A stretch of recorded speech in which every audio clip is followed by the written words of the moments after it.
Assalamualaikum warahmatullahi wabarakatuh. Saya Epi Papaujia, Prodi Pendidikan Ekonomi STKIP Pangeran Darmakusuma. Tujuan saya membuat video ini untuk memenuhi tugas mata kuliah Manajemen Sumber Daya Manusia. Selamat menyaksikan. Kronologis terjadinya tragedi Kanjuruhan. Di sana sedang dilaksanakan laga Arema FC PS Persibaya berjalan pada pukul 20 WIB ataupun jam 8 malam dengan skor 3-2 untuk kemenangan Persibaya. Supporter kemudian masuk ke lapangan usai laga sehingga aparat keamanan melakukan pengamanan, mengerahkan 4 unit Barakuda untuk ofisial dan pemain Persibaya. Setelah kejadian tersebut, ada evakuasi yang memang berjalan hampir sejam, dan alhamdulillah berjalan lancar, yang langsung dipimpin oleh Kapolres Malang. Selanjutnya, semakin banyaklah penonton yang turun ke lapangan. Mencegah semakin banyaknya penonton yang turun ke lapangan, beberapa personel menembakkan gas air mata. Terdapat 11 personel yang menembakkan gas air mata ke tribun. Ke tribun selatan dengan 7 tembakan, tribun utara 1 tembakan, dan 3 tembakan lagi ke lapangan. Inilah yang membuat para penonton terutama di tribun panik, kemudian berusaha meninggalkan arena. Penonton kemudian berupaya keluar di pintu 3, 11, 12, 13, dan 14. Namun di pintu 14 yang seharusnya dibuka 5 menit sebelum pertandingan berakhir, belum terbuka sempurna. Saat itu pintu belum sepenuhnya dibuka atau hanya 1,5 meter, dan steward yang seharusnya menjaga pintu tidak ada di tempat. Berdasarkan pasal 21 Regulasi Keselamatan dan Keselamatan PSSI, steward seharusnya berada di tempat, namun saat itu tidak berada di pintu, kata Kapolri. Kemudian ada besi melintang sehingga menghambat penonton dalam jumlah banyak melewati pintu. Pada akhirnya penonton berdesak-desakan di pintu selama hampir 20 menit. Dari situlah muncul banyak korban yang mengalami patah tulang, trauma, kepala retak, dan sebagian meninggal karena asfiksia. Berdasarkan hasil olah TKP dan pendalaman, PT LIB ternyata tidak melakukan verifikasi terhadap stadion yang dipakai. Namun, PT LIB menggunakan hasil verifikasi pada 2020. Kemudian, panitia pelaksana Arema FC juga tidak menyiapkan rencana darurat hingga menjual tiket yang seharusnya 38.000 tetapi dijual dengan harga 42.000.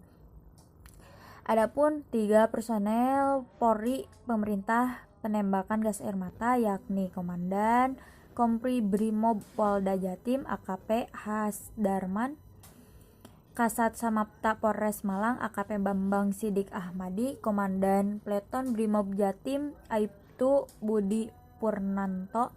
Ada 11 personel yang menembak gas air mata di dalam stadion. Kapolri Jenderal Listio Sigit Prabowo telah menetapkan 6 tersangka tragedi di Stadion Kanjuruhan Malang yang menewaskan 131 orang setelah laga Arema FC PS Persibaya Surabaya pada 1-2 Oktober lalu. 3 dari 6 tersangka adalah anggota Polri yang terlibat dalam pengamanan pertandingan. Itu sekilas kronologis tragedi Kanjuruhan Malang yang terlaksana pada tanggal 1 sampai 2 Oktober. Untuk aparat pemerintah upayanya terhadap tragedi ini? Ada 4 sikap dan langkah pemerintah dalam tragedi Kanjuruhan ini. Salah satunya adalah yang pertama, ada 4 sikap ya. Ada yang pertama, terpukulnya atas tragedi Kanjuruhan ini. Dalam jumpa pers di kantor Kemenko Polhukam, Mahfud mengatakan pemerintah Indonesia sangat terpukul dengan peristiwa yang terjadi di Kanjuruhan, Malang dalam pertandingan sepak bola yang telah menjatuhkan sampai saat ini korbannya tidak kurang 125 orang. Selain itu, Mahfud mengakui dengan kejadian itu membuat Indonesia berada pada posisi ketiga di dunia negara dengan korban meninggal terbesar saat pertandingan sepak bola. Sikap yang kedua, membentuk tim pencari fakta. Mahfud mengatakan pemerintah memutuskan membentuk tim gabungan independen pencari fakta untuk mengungkap kasus atau peristiwa Kanjuruhan ini.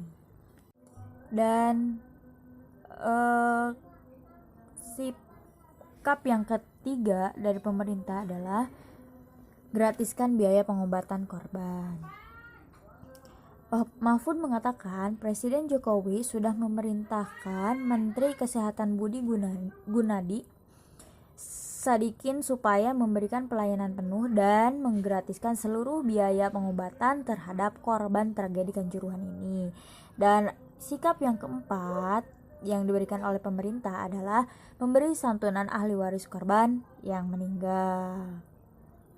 Kemudian pemerintah juga akan segera mengusulkan santunan sosial yang nanti akan dilakukan. Pendapat saya sebagai mahasiswa terhadap tragedi Kanjuruhan ini, saya sangat memprihatinkan. Dengan adanya kejadian ini bisa menjadikan Indonesia menjadi negara ketiga yang paling banyak korbannya ketika emang sepak bola, seperti yang tadi telah saya katakan di video yang tadi. Dan di sini juga kita tidak harus menyalahkan pihak mana, melainkan kita harus sama-sama membantu pemerintah untuk menindaklanjuti kejadian ini. Sebagaimana yang tadi saya udah berikan di video, ada 4 sikap pemerintah untuk menanggulangi kejadian Kanjuruhan ini. Sekian video saya. Mohon maaf bila banyak kesalahan. Wallahul muwaffiq ila aqwamit thoriq. Wassalamualaikum warahmatullahi wabarakatuh.